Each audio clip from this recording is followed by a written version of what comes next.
본론으로 들어가기 전에 제가 여러분의 어젯밤, 아니 어쩌면 지금 이 순간의 모습을 한번 맞춰보겠습니다. 불 꺼진 캄캄한 방, 침대 위. 몸은 피곤해서 천근만근인데 손에는 스마트폰이 들려 있습니다. 엄지손가락은 무의식적으로 화면을 위로 튕기고 있죠. 15초짜리 짧은 영상이 번쩍하고 지나갑니다. 웃긴 영상, 야한 영상, 자극적인 뉴스, 누군가의 화려한 자랑질. 딱 10분만 보다 자야지라고 생각했지만 정신을 차려보니 어느새 1시간, 2시간이 훌쩍 지나 있습니다. 눈은 뻑뻑하고 머리는 멍하고 내일 아침 출근이 걱정되지만 멈출 수가 없습니다.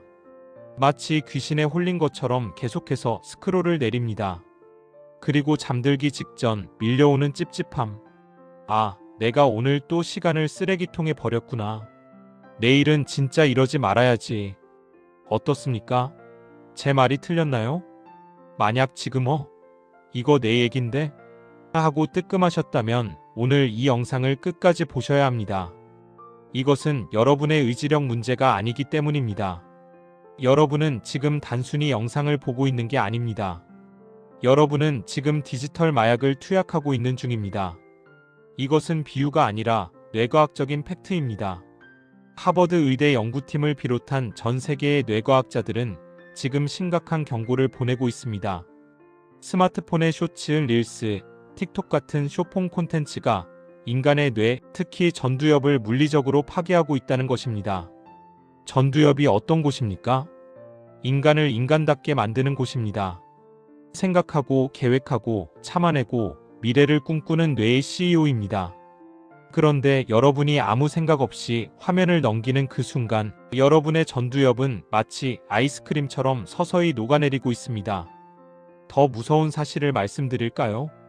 여러분이 그렇게 넋을 잃고 스마트폰에 빠져 있는 동안 누군가는 여러분의 그 중독을 이용해 천문학적인 돈을 벌어들이고 있다는 사실입니다.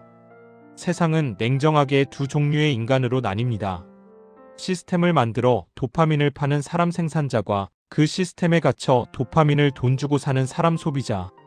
전자는 부자가 되고 후자는 가난해집니다. 이것은 자본주의의 절대 법칙입니다.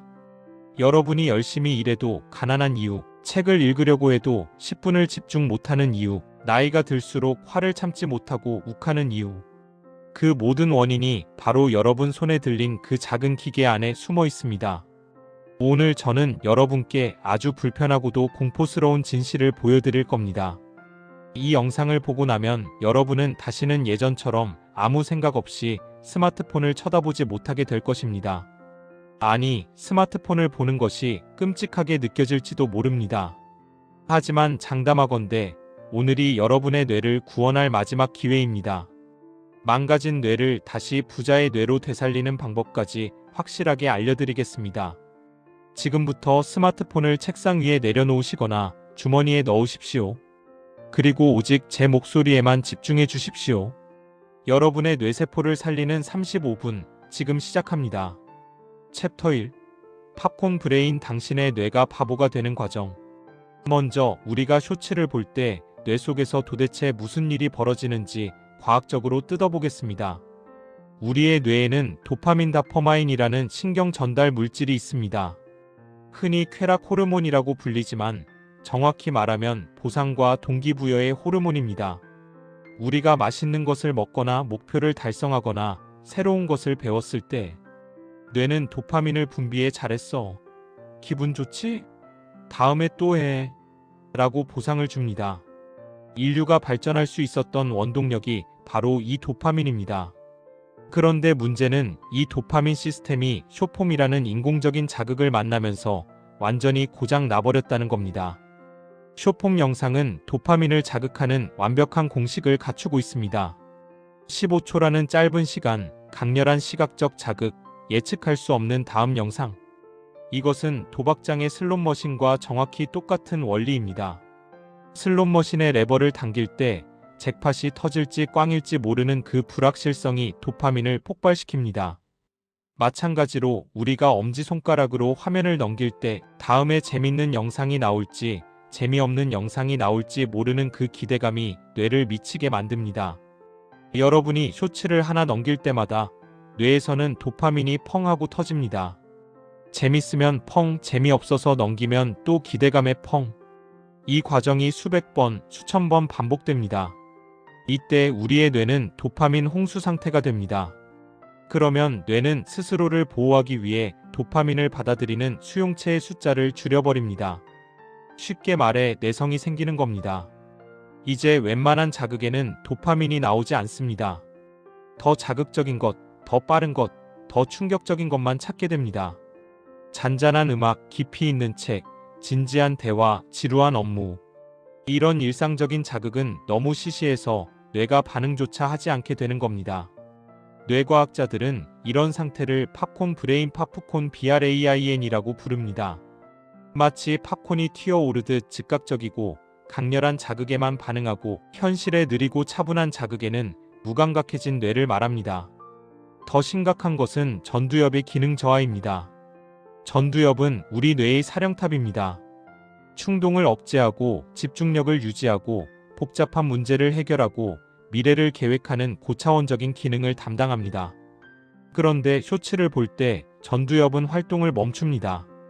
생각할 필요가 없으니까요. 그냥 멍하니 받아들이기만 하면 되니까요. 반면 감각을 담당하는 후두엽과 감정을 담당하는 변형계만 과도하게 활성화됩니다. 이 상태가 반복되면 어떻게 될까요? 전두엽의 회로가 끊어지고 쪼그라듭니다. 마치 오랫동안 쓰지 않은 근육이 퇴화하듯이 여러분의 생각하는 근육이 사라지는 겁니다. 그래서 어떤 증상이 나타납니까? 난독증이 옵니다. 3줄 이상 글을 못 읽습니다. 참을성이 없어집니다. 엘리베이터 기다리는 1분도 못 참아서 폰을 꺼냅니다. 화를 잘 냅니다. 감정 조절 브레이크가 고장났기 때문입니다. 그리고 결정적으로 멍청해집니다. 스마트폰은 똑똑해지는데 정작 그것을 쓰는 인간은 점점 바보가 되어가는 역설. 이것이 바로 디지털 치매의 실체입니다. 여러분이 늙어서 기억력이 떨어진 게 아닙니다. 여러분이 스스로 여러분의 뇌를 녹여버린 것입니다. 챕터 2. 실리콘밸리의 비밀. 그들은 자녀에게 아이패드를 주지 않는다. 자, 여기서 우리는 아주 흥미롭고도 소름 돋는 사실 하나를 짚고 넘어가야 합니다. 전 세계인의 손에 스마트폰을 쥐어준 사람들. 애플의 창업자 스티브 잡스, 마이크로소프트의 빌 게이츠. 이 IT 거물들은 과연 자신의 자녀들에게 스마트폰을 마음껏 쓰게 했을까요? 정답은 절대 아니오입니다. 스티브 잡스는 생전에 뉴욕타임스 기자와의 인터뷰에서 이렇게 말했습니다. 우리 아이들은 아이패드를 써본 적이 없습니다. 우리는 집에서 아이들의 디지털 기기 사용을 엄격하게 제한합니다.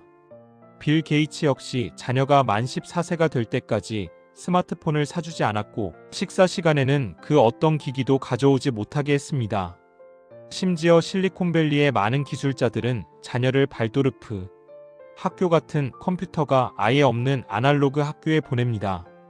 이게 무슨 의미일까요? 마약상은 절대로 자신의 자녀에게 마약을 주지 않는다는 말과 같습니다. 그들은 알고 있었던 겁니다. 자신들이 만든 이 기기가, 이 알고리즘이 얼마나 중독적이고 인간의 뇌를 어떻게 파괴하는지 누구보다 잘 알고 있었던 겁니다. 그들은 이 시스템을 설계한 생산자들입니다. 그들의 목표는 단 하나입니다. 여러분의 시간과 주의력 어텐션을 뺏어오는 것입니다.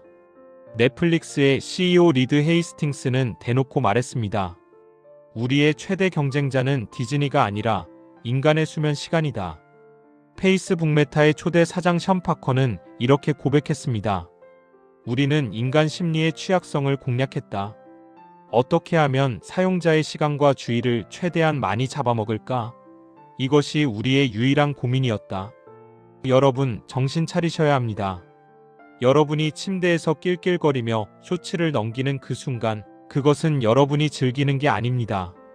여러분이 착취당하고 있는 겁니다.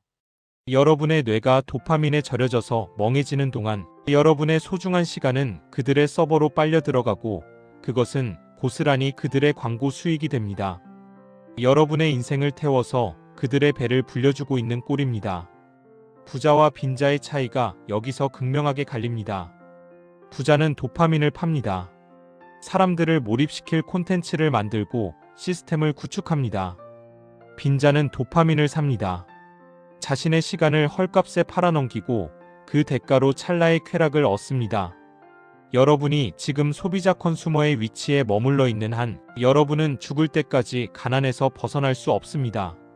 왜냐하면 소비자는 돈을 쓰는 사람이고 생산자는 돈을 버는 사람이니까요. 이 구조를 깨닫지 못하면 여러분은 평생 거대 기업이 설계한 디지털 양식장의 물고기로 살다 가게 될 것입니다. 그들이 뿌려주는 알고리즘이라는 먹이를 받아먹으며 살이 찌고 둔해지다가 결국엔 잡아먹히는 운명 말입니다. 챕터 3. 좀비가 된 사람들 전두엽 파괴의 3가지 징후. 그렇다면 내 뇌는 지금 얼마나 망가져 있을까요? 나는 아니겠지, 나는 통제할 수 있어라고 생각하시나요? 자, 제가 3가지 증상을 말씀드릴 테니 스스로 진단해 보십시오. 첫째, 디지털 난독증입니다. 최근 들어 책 한 권을 끝까지 읽은 적이 언제입니까? 아니, 긴 뉴스 기사나 장문의 카톡을 읽을 때 대충 훑어보거나 3줄 요약점을 찾지 않습니까? 글자를 읽긴 읽는데 내용이 머리에 들어오지 않고 겉도는 느낌. 이것은 전두엽의 언어 처리 능력이 퇴화했다는 증거입니다. 긴 호흡의 사고를 못하게 되니 깊이 있는 지식을 습득할 수 없고 결국 남들이 떠먹여주는 얕은 정보에만 의존하게 됩니다. 둘째, 감정 조절 장애입니다. 요즘 들어 별거 아닌 일에 짜증이 확 솟구치지 않나요? 운전하다가 끼어드는 차를 보면 참을 수 없는 분노를 느끼거나 가족이나 동료의 사소한 말실수에 욱하고 화를 낸 적이 있나요? 전두엽은 뇌의 브레이크입니다. 본능적인 감정을 이성으로 눌러주는 역할을 하죠. 그런데 쇼츠 중독으로 전두엽이 약해지면 이 브레이크가 고장납니다. 짐승처럼 본능대로 행동하게 되는 겁니다. 사회생활에서 감정 조절을 못한다는 건 곧 실패를 의미합니다. 셋째, 무기력과 동기 상실입니다. 이게 가장 무서운 증상입니다. 스마트폰을 볼 때는 도파민이 펑펑 나와서 즐거운데 폰을 내려놓고 현실로 돌아오는 순간 끔찍한 지루함과 우울감이 밀려옵니다. 청소, 설거지, 업무, 운동. 해야 할 일들은 산더미 같은데 손 하나 까딱하기 싫습니다. 나중에 하지 뭐라며 미루고 다시 도파민 주사기 스마트폰을 찾습니다. 현실의 보상은 느리고 불확실한데 스마트폰의 보상은 즉각적이니까요. 뇌가 쉬운 쾌락에 절여져서 어려운 성취를 거부하게 된 것입니다. 이 3가지 증상 중 하나라도 해당된다면 여러분은 이미 위험 단계입니다. 이것은 단순한 피로가 아닙니다. 여러분의 뇌가 나 좀 살려줘 라고 비명을 지르고 있는 것입니다. 이대로 5년, 10년이 지나면 어떻게 될까요? 40대, 50대에 벌써 치매가 올 수도 있습니다. 무엇보다 생각하는 능력을 잃어버린 사람은 경제적으로 도태될 수밖에 없습니다. AI가 판치는 세상에서 깊게 생각하지 못하고 단순 반응만 하는 인간은 설 자리가 없기 때문입니다. 챕터 4. 뇌를 리셋하는 법 도파민 디톡스 3단계 처방. 자, 너무 겁만 들인 것 같습니다. 하지만 희소식이 있습니다. 우리 뇌에는 가소성 PLASTICITY라는 놀라운 복원력이 있습니다. 망가진 전두엽도 올바른 훈련을 하면 다시 살아날 수 있습니다. 지금부터 하버드 연구진과 뇌과학자들이 추천하는 가장 강력하고 현실적인 도파민 디톡스 3단계를 처방해 드립니다. 돈 한 푼 들지 않지만 효과는 확실합니다. 1단계 시각적 자극 제거 마이너스 그레이 존 만들기. 지금 당장 스마트폰 설정에 들어가서 화면을 흑백 모드로 바꾸십시오. 화려한 색감은 뇌를 자극하는 가장 큰 요소입니다. 빨간 알림 배지, 화려한 썸네일. 이 모든 게 도파민 트리거입니다. 화면을 흑백으로 바꾸면 거짓말처럼 스마트폰이 재미없어집니다. 인스타그램의 맛있는 음식 사진도 화려한 게임 화면도 흑백으로 보면 그냥 잿빛 덩어리일 뿐입니다. 뇌가 느끼는 매력도를 강제로 떨어뜨리는 겁니다. 오늘부터 딱 일주일만 흑백 모드로 살아보십시오. 스크린 타임이 절반으로 줄어들 겁니다. 2단계 지루함을 견디는 훈련 멍 때리기. 이게 핵심입니다. 하루 30분 아무것도 하지 않는 시간을 가지십시오. 음악도 듣지 말고 TV도 끄고 폰도 끄고 그냥 벽을 보고 앉아 있거나 멍하니 창밖을 보거나 산책하십시오. 처음에는 미칠 듯이 지루하고 불안할 겁니다. 뇌가 도파민을 달라고 아우성칠 겁니다. 하지만 그 고비를 넘겨야 합니다. 지루함은 창의력의 어머니다. 뇌는 심심해야 비로소 스스로 생각하기 시작합니다. 내 인생 이대로 괜찮나? 이 사업 아이템은 어떨까? 여러분이 잊고 지냈던 진짜 생각들은 도파민 파티가 끝난 그 고요한 지루함 속에서 피어납니다. 3단계 아날로그 저항 운동 딥워크. 망가진 전두엽 근육을 다시 키우는 재활 훈련입니다. 하루 30분 종이책을 읽으십시오. 전자책 말고 종이책이어야 합니다. 종이의 질감을 느끼며 한 줄 한 줄 꾹꾹 눌러 읽으십시오. 또는 손으로 일기를 쓰십시오. 스마트폰의 빠른 속도에 익숙해진 뇌를 아날로그의 느린 속도에 강제로 맞추는 겁니다. 처음에는 5분도 집중하기 힘들겠지만 조금씩 시간을 늘려가십시오. 이 몰입의 시간이 여러분의 전두엽을 강철처럼 단단하게 만들어줄 겁니다.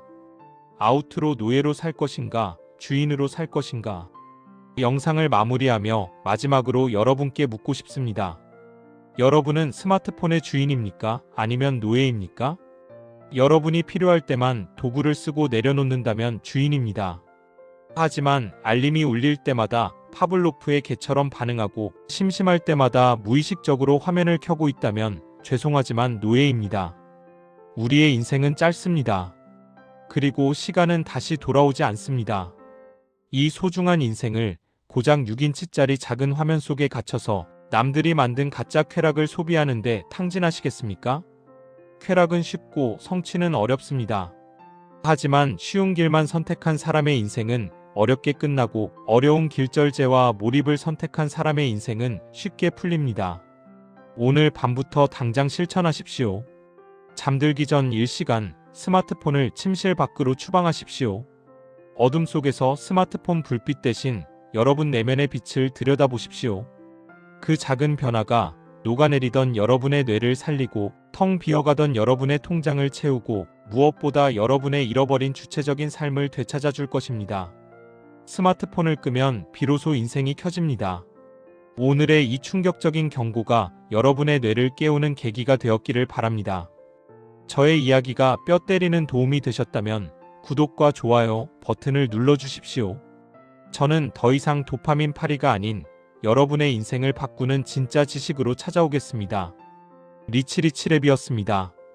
감사합니다.